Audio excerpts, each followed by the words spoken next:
Nunca imaginé que mi propia familia intentaría robarme. Siempre fui la nieta favorita de mi abuela Carmela. No es que ella lo dijera abiertamente, pero todos en la familia lo sabían. Desde pequeña, pasaba casi todos los fines de semana en su casa, ayudándola en su jardín, escuchando sus historias sobre España, de donde emigró cuando era joven, y aprendiendo a cocinar sus recetas tradicionales. Mi nombre es Elena, tengo 26 años, y soy la menor de 3 hermanos. Mis padres se divorciaron cuando yo tenía 12 años, y mi madre tuvo que trabajar en 2 empleos para mantenernos. Durante esa época difícil, mi abuela Carmela se convirtió en mi refugio, mientras mis hermanos mayores se adaptaron rápidamente y siguieron con sus vidas. Yo luché con la separación de mis padres y el repentino cambio económico. Mi abuela Carmela vivía sola en una hermosa casa de 2 pisos en un tranquilo barrio residencial. Su esposo, mi abuelo Manuel, había fallecido hace 15 años dejándole una pensión decente y algunos ahorros. La casa había sido comprada cuando llegaron al país, hace más de 50 años, y estaba completamente pagada.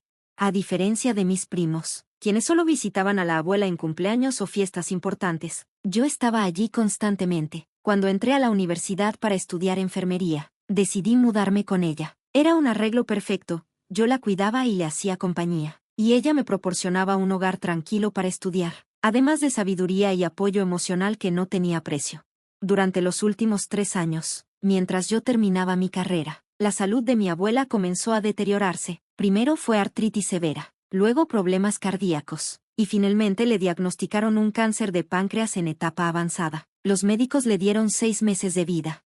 Me tomé un semestre sabático para cuidarla a tiempo completo. Quería que sus últimos meses fueran dignos y cómodos. Administraba sus medicamentos, la llevaba a sus citas médicas, cocinaba sus comidas favoritas cuando tenía apetito, y simplemente estaba allí, sosteniendo su mano cuando el dolor era demasiado fuerte.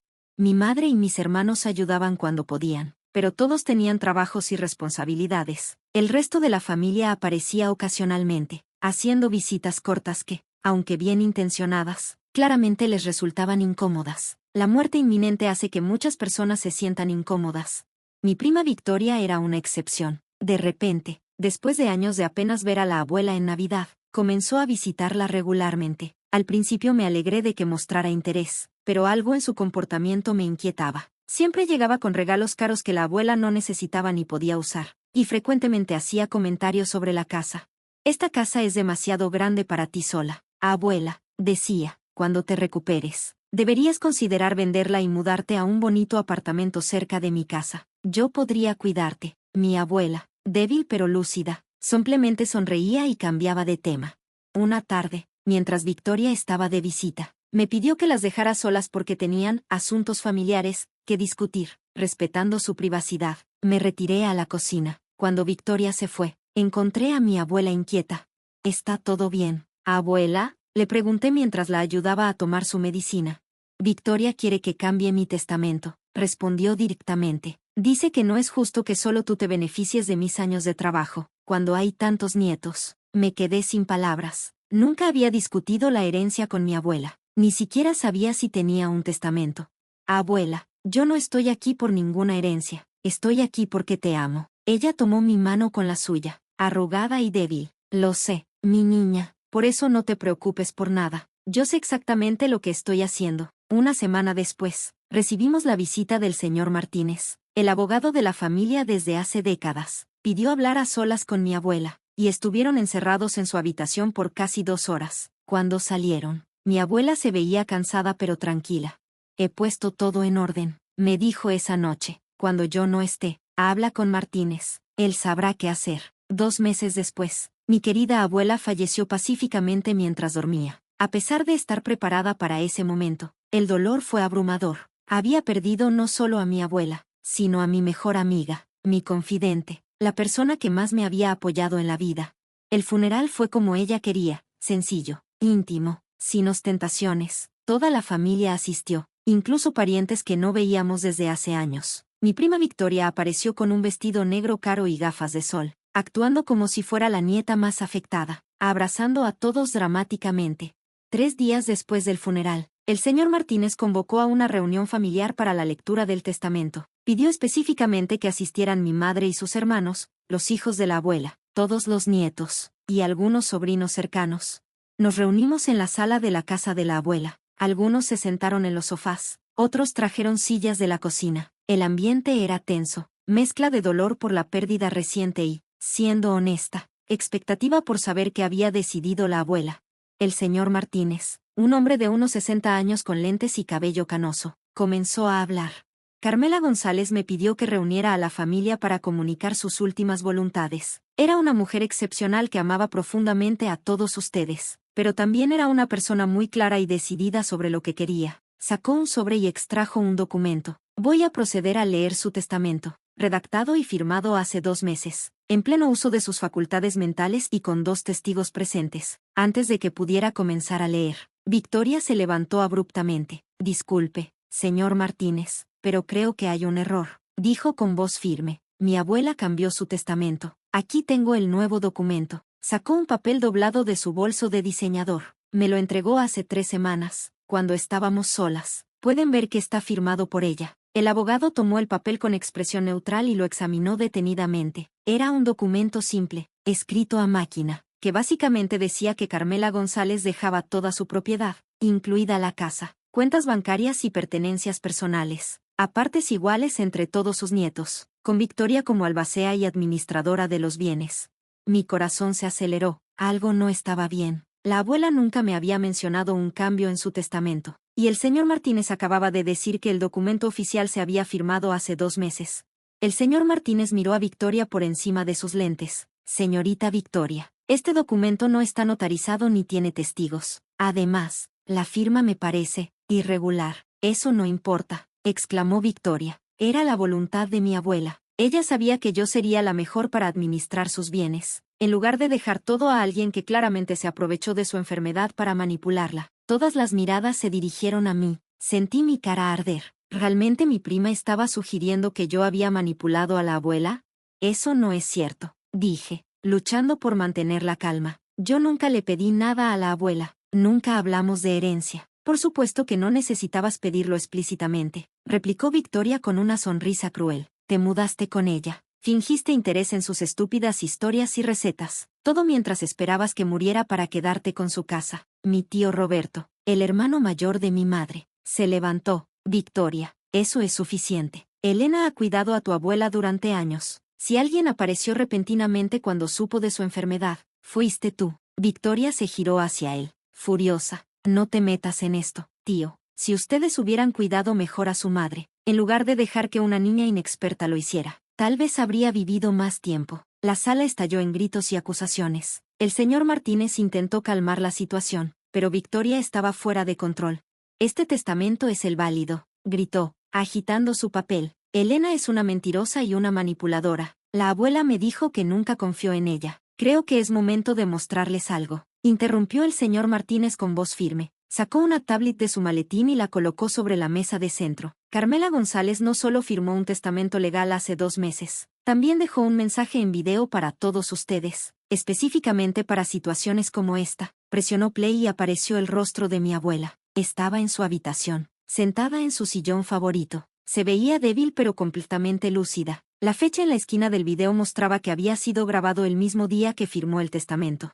Querida familia, comenzó mi abuela con su voz suave pero firme. Si están viendo esto, significa que ya no estoy con ustedes. Quiero que sepan que los amé a todos, a mi manera, y espero que encuentren paz y felicidad en sus vidas. Hizo una pausa y ajustó sus lentes. También quiero aclarar mis deseos respecto a mis bienes materiales, para evitar conflictos o malentendidos. Miró directamente a la cámara. Mi casa, con todo lo que contiene, así como mis ahorros y la pequeña pensión que recibo. He decidido dejárselo todo a mi nieta Elena. Se escuchó un jadeo colectivo en la sala. Victoria se puso pálida.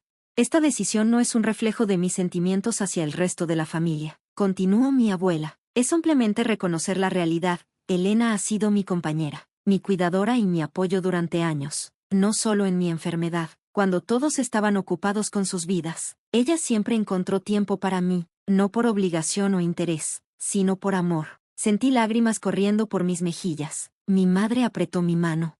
También quiero dirigirme específicamente a mi nieta Victoria. La voz de la abuela adquirió un tono más severo. Sé que has estado presionándome para cambiar mi testamento. Incluso sugeriste que redactara uno nuevo contigo como testigo. Quiero que sepas que nunca firmaría tal documento. Y si aparece uno, es falso. Victoria se levantó abruptamente, tirando su silla. Esto es ridículo. Obviamente Elena la manipuló para que dijera estas cosas. Voy a impugnar este testamento. También anticipé eso. Continuó mi abuela en el video, como si pudiera escuchar a Victoria. Por eso este video está siendo grabado con la presencia de mi abogado y mi médico, quienes pueden testificar sobre mi estado mental. Además, tengo otros testigos que pueden confirmar los recientes intentos de manipulación por parte de ciertos miembros de la familia. La sala quedó en silencio mientras mi abuela concluía su mensaje con palabras de amor y consejos para todos. Cuando el video terminó, Victoria estaba temblando de rabia.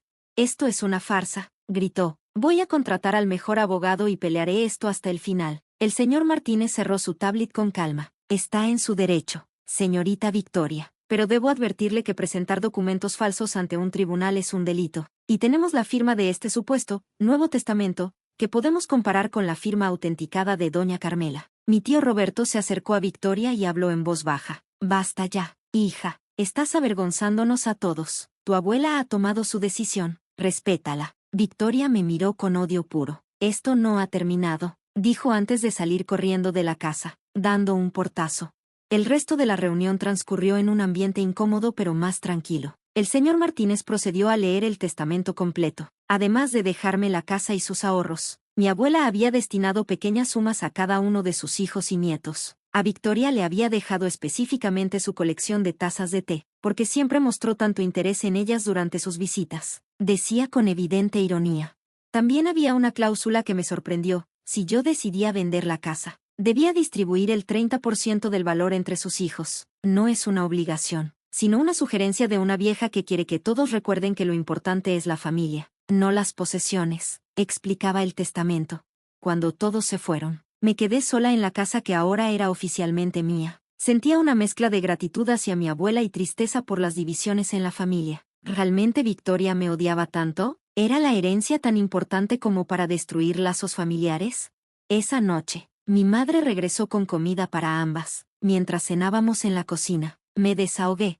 No entiendo por qué Victoria está tan obsesionada con la casa. Tiene un buen trabajo como arquitecta. Vive en un lujoso apartamento. ¿Por qué quiere quitarme lo único estable que he tenido en mi vida? Mi madre suspiró. No es por el dinero, cariño. Es por lo que representa. Victoria siempre ha sido la exitosa de la familia. La de mejores notas, la de mejor trabajo, la que siempre impresiona a todos en las reuniones familiares con sus logros y sus viajes. Tomó un sorbo de su té antes de continuar, pero a pesar de todo eso, nunca logró lo que tú tenías con la abuela, una conexión genuina, un cariño incondicional. El hecho de que la abuela te prefiriera claramente a ti, que no tiene su éxito profesional ni su estatus económico, es algo que su ego no puede manejar. Sus palabras tenían sentido. Victoria siempre había sido extremadamente competitiva. Desde que éramos niñas, recordé cómo se enfurecía cuando la abuela elogiaba mis dibujos infantiles o cuando aplaudía entusiasmada mis modestos logros escolares.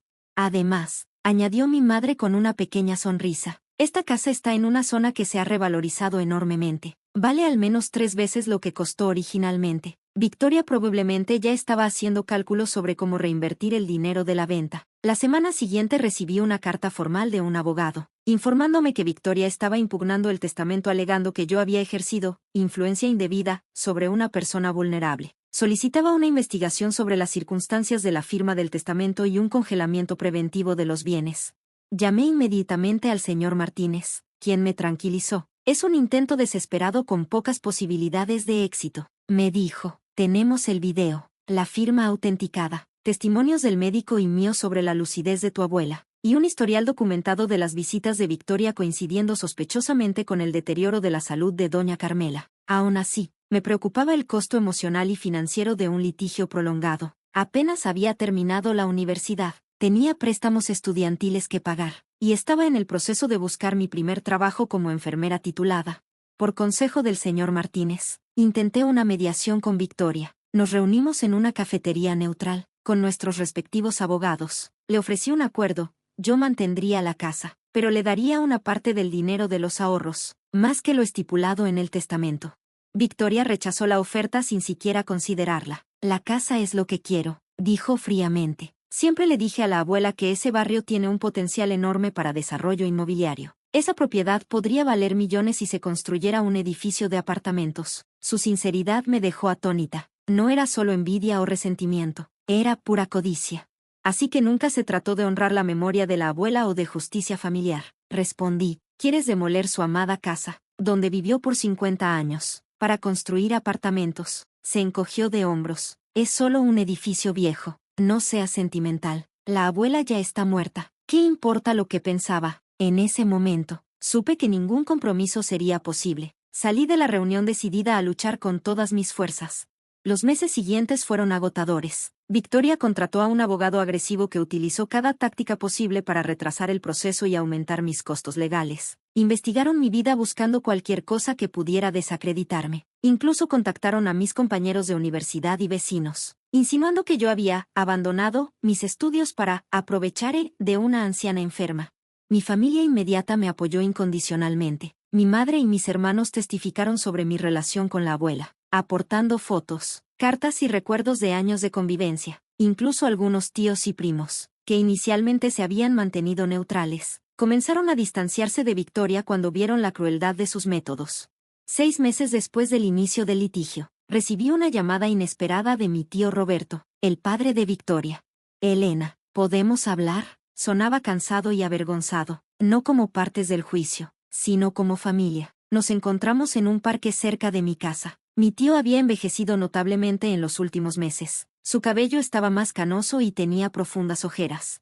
Quiero pedirte perdón por el comportamiento de mi hija, comenzó. Su madre y yo estamos devastados por lo que está haciendo. Hemos intentado razonar con ella, pero está obsesionada con esta pelea. Me contó que la obsesión de Victoria había comenzado a afectar su trabajo y su relación con su novio, quien recientemente había roto con ella, cansado de sus cambios de humor y su fijación con recuperar lo que le pertenecía.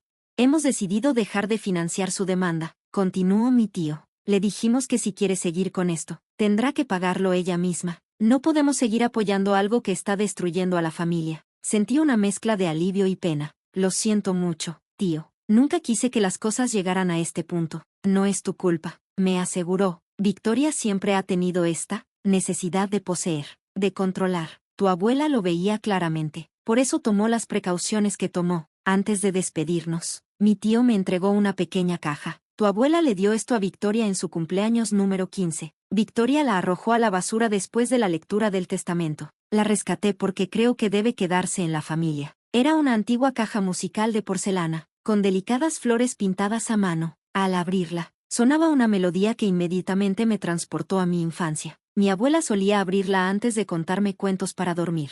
2 semanas después, recibí otra carta del abogado de Victoria. Esta vez, retiraba todas las reclamaciones y solicitaba discontinuar el proceso. No había explicación ni disculpa, solo el frío lenguaje legal anunciando su rendición. El señor Martínez confirmó que el caso estaba cerrado. Finalmente, la casa y los bienes de mi abuela estaban libres de disputa legal. Debería haber sentido alivio puro, pero una parte de mí estaba triste por la familia fracturada que dejaba este proceso.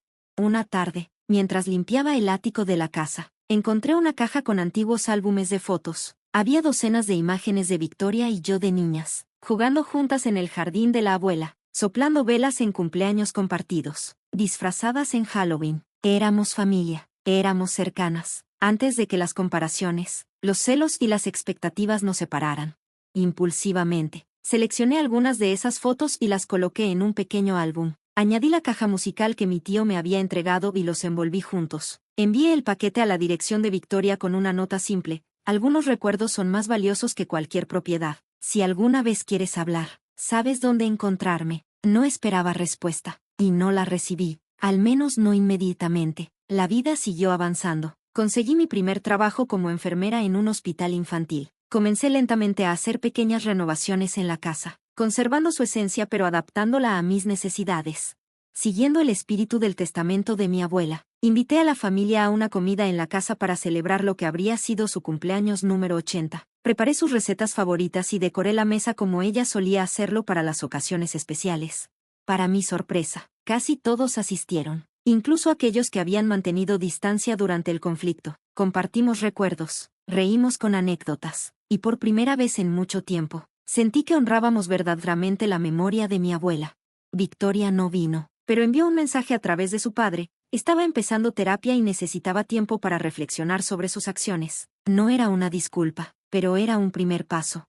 3 meses después, recibí un correo electrónico de Victoria. Era breve pero sincero. Todavía estoy procesando muchas cosas y no estoy lista para un encuentro cara a cara. Pero quiero que sepas que estoy trabajando en mis problemas. El álbum de fotos me hizo recordar tiempos que había elegido olvidar. La caja musical ahora está en mi mesita de noche. Quizás algún día podamos hablar sobre lo que significa la familia, más allá de las propiedades y el dinero. Hasta entonces, te deseo lo mejor en tu nueva etapa. No era un final perfecto, pero era un comienzo. Como decía siempre mi abuela, en la vida, como en la cocina. Incluso los ingredientes más amargos pueden transformarse en algo hermoso si les das tiempo y los tratas con paciencia. Mientras permanezco en esta casa llena de recuerdos, entiendo que la verdadera herencia de mi abuela no está en sus paredes o en sus ahorros, sino en las lecciones que me enseñó sobre amor, familia y resistencia. Y eso es algo que nadie, ni siquiera la envidia o la codicia, podrá jamás arrebatarme. Hoy, cada vez que abro la puerta de esta casa, siento a mi abuela conmigo. Su espíritu permanece en el jardín que tanto amaba, en la cocina donde me enseñó secretos culinarios pasados por generaciones, y en el amor que me dio tan generosamente. Y ese es el legado que prometo honrar cada día, no importa lo que traiga el futuro.